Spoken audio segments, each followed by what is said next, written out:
अगर इस बार दोबारा बीजेपी जीतती है तो इंडिया की डेमोक्रेसी एंड कॉन्स्टिट्यूशन खतरे में आ जाएंगे। सेंट्रल गवर्नमेंट ने न केवल इन्फोर्समेंट डायरेक्टरेट या कहीं ईडी, सीबीआई और इनकम टैक्स डिपार्टमेंट को अपने अधीन कर रखा है, अपितु election commission, controller and auditorial general of India और यूनिवर्सिटीज के वाइस चांसलर जैसी पोस्ट पे अपने आदमियों को बिठाकर इन्हें भी कमजोर कर दिया है। ऐसा मैं नहीं कह रहा हूं, बल्कि ये जाने माने एक्टिविस्ट लॉयर प्रशांत भूषण का कहना है। भारत जोड़ो अभियान और तेलंगाना पीपल्स जेएसी के साथ तेलंगाना पीपल्स जेएसी कन्वेनर जी हरा गोपाल और कॉमन कॉज की अंजलि भारद्वाज ने कहा है कि इलेक्टोरल बॉन्ड्स के नाम पे जो चंदा इकट्ठा किया गया है वो 8,400 करोड़ से भी कई ज्यादा का स्कैम हो सकता है। और सिर्फ यही नहीं, बल्कि जिन भी कंपनीज ने गवर्नमेंट को इलेक्टोरल बॉन्ड डोनेट किए हैं उन कंपनीज को लाखों करोड़ के कॉन्ट्रैक्ट्स एंड प्रोजेक्ट्स मिले हैं। इस बात को लेकर कई लोगों ने तो इसे नारा दे दिया है कि तुम मुझे चंदा दो और मैं तुम्हें धंधा दूंगा। अब आखिर इसके पीछे का पूरा सच क्या है? क्या सच में इलेक्टोरल बॉन्ड एक स्कैम है या लोगों की मिसअंडरस्टैंडिंग? और अगर ये सच में स्कैम है तो क्यों ये इतनी बड़ी बात है? आइए इस वीडियो में इन सभी सवालों के जवाब जानने की कोशिश करते हैं। वीडियो शुरू करने से पहले आपको एक डिस्क्लेमर दे दूं कि इस वीडियो में मैं जो भी बात करने वाला हूं वो फैक्ट्स पे आधारित होगी और इस वीडियो में की जाने वाली हर एक बात मेरे अपने विचार कतई नहीं है। सभी सूत्रों से जो भी तथ्य मुझे मिले हैं उनके आधार पे ही मैंने निष्पक्ष होकर ये वीडियो बनाई है। तो मेरा नाम है एजे, आप देख रहे हैं एजे टॉक्स। चलिए शुरू करते हैं। Indian Prime Minister Narendra Modi has been accused of evening 5 p.m. saying that he has disclosed all the details including the alphanumeric numbers and that the Supreme Court led by Chief Justice D.Y. Chandrachud is set to hear cases against the electoral bond.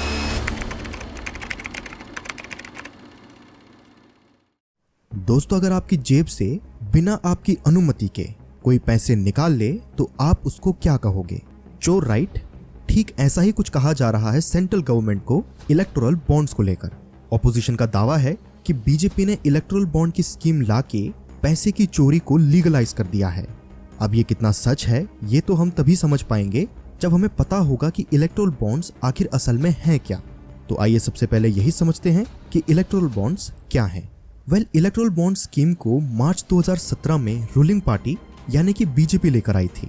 Electoral bonds को आप एक coupon की तरह समझ सकते हैं जिसमें कि कोई भी इंडिविजुअल या कंपनी इन्हें बैंक के माध्यम से खरीद सकती है और बाद में इन्हें किसी भी पॉलिटिकल पार्टी को एज अ फंडिंग डोनेट कर सकती है, जिसमें की कंडीशन ये है कि पॉलिटिकल पार्टी को इसे 15 दिन के अंदर कन्वर्ट कराना होगा, अन्यथा ये जो भी पैसा है वो प्राइम मिनिस्टर रिलीफ फंड में चला जाएगा। अब 7 साल बाद यानी कि 15 फरवरी 2024 को इलेक्टोरल बॉन्ड स्कीम को सुप्रीम कोर्ट ने अनकॉन्स्टिट्यूशनल घोषित कर दिया है। लेकिन यहाँ सवाल उठता है कि ऐसा क्या हुआ कि सुप्रीम कोर्ट को सेंट्रल गवर्नमेंट द्वारा बनाई गई स्कीम को रद्द करना पड़ा? इसका सीधा और सिंपल जवाब है आम लोगों के पैसे की चोरी। जी हाँ, इलेक्टोरल बॉन्ड स्कीम के इतने सारे घोटाले सामने आने लगे हैं कि अब आम जनता को भी मालूम हो गया है कि इतने साल लीगली उनके पैसे की चोरी हुई और उन्हें पता भी नहीं चला। इन 7 सालों में जो घोटाले हुए हैं वो अब धीरे धीरे सामने आ रहे हैं और हमें इनके बारे में पता चल रहा है। भारतीय जनता पार्टी को अप्रोक्सीमेटली 6,000 करोड़ के बॉन्ड मिले हैं। टोटल बॉन्ड 20,000 करोड़ के हैं, तो 14,000 करोड़ के बॉन्ड कहाँ गए? इस क्लिप में आपने देखा कि हमारे माननीय होम मिनिस्टर अमित शाह जी ने कहा कि 20,000 करोड़ के इलेक्टोरल बॉन्ड्स इशू हुए थे, जिनमें से 6,000 करोड़ के बॉन्ड्स बीजेपी को मिले, तो बचे 14,000 करोड़ के बॉन्ड्स आखिर गए कहाँ? जबकि ईसीआई या कहें इलेक्शन कमीशन ऑफ इंडिया के डेटा के मुताबिक ये सामने आया है कि टोटल इलेक्टोरल बॉन्ड्स 20,000 करोड़ के नहीं बल्कि 12,770 करोड़ के थे, जो कि 1 अप्रैल 2019 से लेकर 15 फरवरी 2024 के बीच इशू हुए थे। अब अमित शाह ने ऐसा क्यों कहा ये तो मैं नहीं जानता, लेकिन अब जरा इन 12,770 करोड़ के इलेक्टोरल बॉन्ड्स के हिसाब पे भी नजर डाल लेते हैं। टोटल इलेक्टोरल बॉन्ड्स या कहें ईबीज में से 6,000 करोड़ यानी कि 47.5% के ईबीज बीजेपी के पास गए। इसी दौरान ऑल इंडिया तृणमूल कांग्रेस को 1,600 करोड़ के ईबीज मिले, जो कि 12.6% होता है। तीसरे नंबर पे कांग्रेस है जिसे कि 1,400 करोड़ के ईबीज मिले, यानी कि 11.1%। चौथे नंबर पे बीआरएस थी जिसको कि 1,200 करोड़ के ईबीज मिले। पांचवे पे बीजेटी 750 करोड़ के ईबीज के साथ, छठे पे डीएमके 600 करोड़ के साथ, सातवें पे वाईएसआर 300 करोड़ के साथ टीडीपी 200 करोड़, शिवसेना 150 करोड़ और बाकी पार्टीज जैसे कि RJD, AAP, JD, SKM, NCP वगैरह को 30 से 75 करोड़ के ईबीज या कहीं चंदा मिला। अब ये तो था डोनेशन, और डोनेशन तो पॉलिटिकल पार्टीज को कोई भी दे सकता है, उसमें कुछ भी गलत नहीं है। लेकिन जो बात गलत है वो है चंदा और धंधा मॉडल। यानी कि अगर डोनेशन के बदले कंपनीज को कोई प्रोजेक्ट या कॉन्ट्रैक्ट दिया जाता है और जो कंपनी डोनेशन ना दे उसे ईडी के नाम से डराया जाता है, तो ये है असल मायनों में ईबीज का स्कैम। लोग आज इतने भड़के हुए इसलिए नहीं हैं कि बीजेपी ने डोनेशन क्यों लिया, बल्कि लोगों को प्रॉब्लम इस बात से है कि डोनेशन के नाम पे बीजेपी ने एक एक्सटॉर्शन रैकेट चलाया, डेमोक्रेसी की धज्जियां उड़ा दी और जनता का पैसा लूटा। अब आइए ईबीज के कुछ बड़े घोटालों पे जरा नजर डालते हैं। पूनम अग्रवाल, जो कि द क्विंट मीडिया के एक जर्नलिस्ट थे, उन्होंने इलेक्टोरल बॉन्ड्स को टेस्ट करने के लिए 1000 रुपए वाले 2 इलेक्टोरल बॉन्ड्स खरीदे। आप उनके चैनल पर जाके ये वीडियो देख सकते हैं, जिसमें कि उन्होंने बताया है कि इन बॉन्ड्स में खरीदने वाले की कोई भी इंफॉर्मेशन मेंशन नहीं है, सिर्फ खरीदने की डेट मेंशन है। जब इन्होंने बॉन्ड्स को फॉरेंसिक जांच के लिए भेजा तो पता चला कि हर बॉन्ड में एक अल्फा न्यूमेरिकल नंबर लिखा हुआ है, जो कि सिर्फ यूवी लाइट की मदद से ही देखा जा सकता है। बार बार झूठ बोलो, जो भी बोल सकते हैं सब झूठ बोलो। अब इस खुलासे ने मोदी सरकार की एक और बात को झूठा साबित कर दिया, जो कि ये थी कि इलेक्टोरल बॉन्ड खरीदने वाले की आइडेंटिटी सीक्रेट रखी जाएगी। एसबीआई का कहना था कि ये सीक्रेट नंबर इसलिए है ताकि बॉन्ड्स की ऑडिट की जा सके और कोई फेक बॉन्ड कन्वर्ट ना कराए जा सके।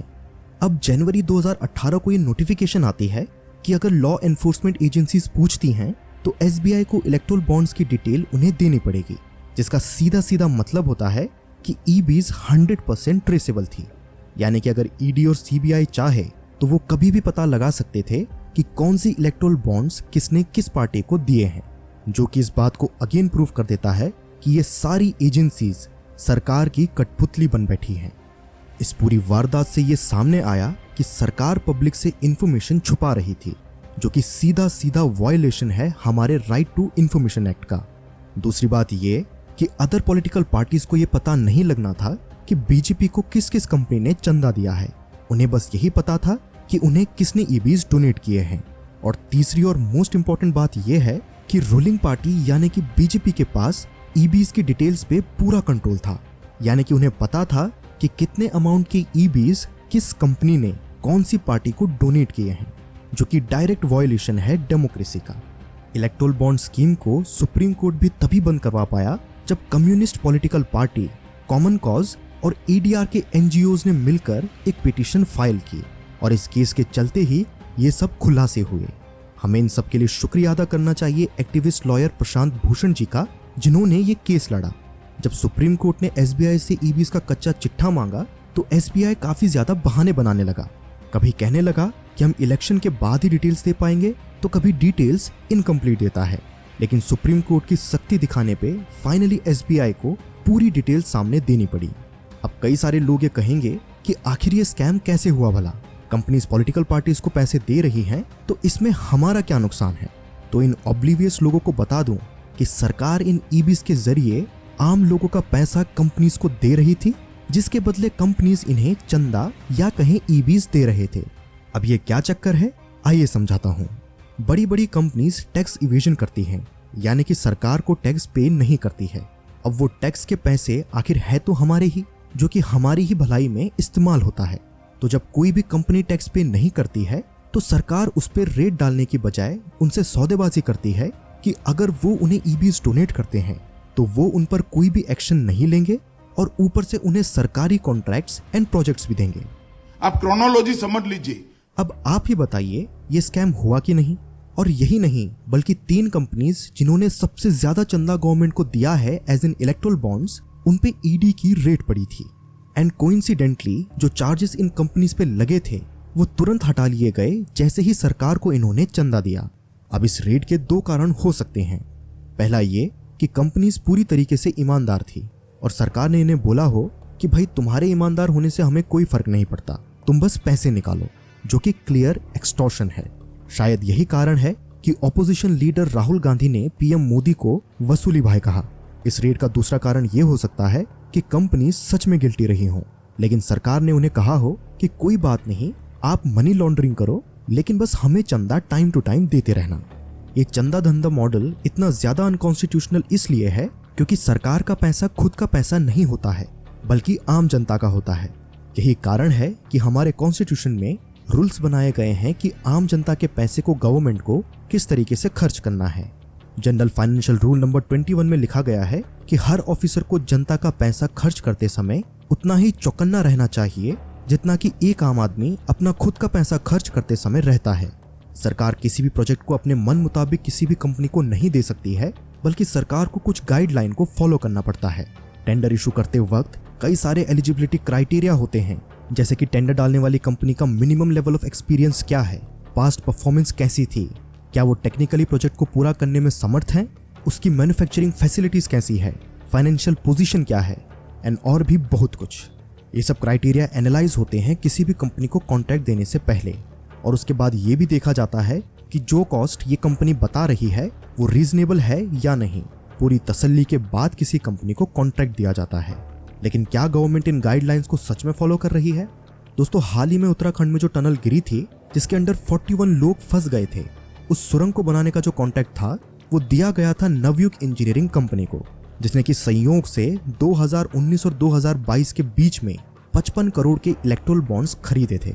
और यही नहीं, बल्कि एक Pune based company Shirke construction ने 2023 और 24 के बीच में 118 करोड़ के ईवीज परचेज किए, वो भी 2022 में इनके ऊपर की गई एफआईआर के बाद, जिसमें कि इनके ऊपर डेथ बाय नेग्लिजेंस का केस किया गया था।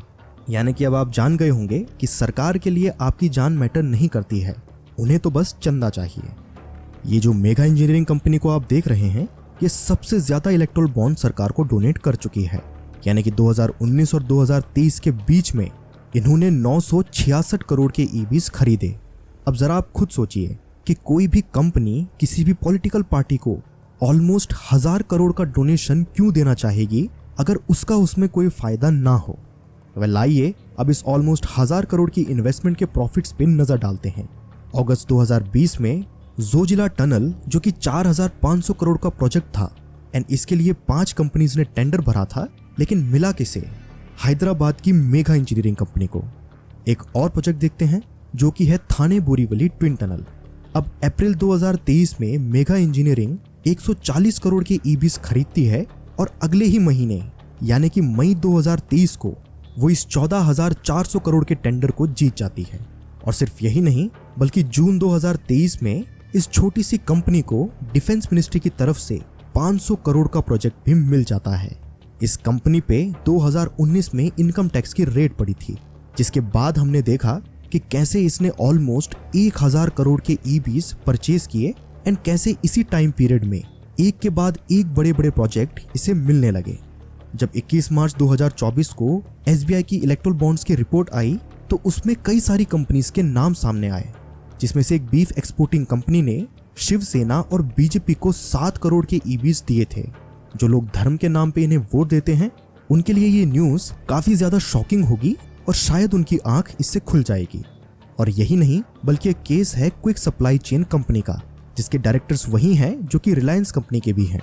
हैरानी की बात इसमें यह थी कि इस कंपनी ने 400 करोड़ के बॉन्ड्स खरीदे थे, जबकि इनका खुद का नेट प्रॉफिट केवल 80 करोड़ का था। आप जरा खुद ही सोचिए कि आखिर ऐसा कैसे हो सकता है कि कोई कंपनी अपने प्रॉफिट से ज्यादा का चंदा किसी पॉलिटिकल पार्टी को डोनेट कर रही हो। ये जितने भी घोटाले हमने इस वीडियो में देखे वो जस्ट सरफेस है, अंदर और क्या राज छुपे हुए हैं और ये घोटाला कितना बड़ा है ये तो समय ही बताएगा। लेकिन अगर आपको जानना है कि विजय माल्या स्कैम की पूरी सच्चाई क्या है तो आप इस वीडियो पर क्लिक कर सकते हैं। तो आशा करता हूं कि आपको ये वीडियो समझ आ गई होगी। मैं मिलता हूं आपसे नेक्स्ट वीडियो में फिर किसी इंटरेस्टिंग टॉपिक के साथ।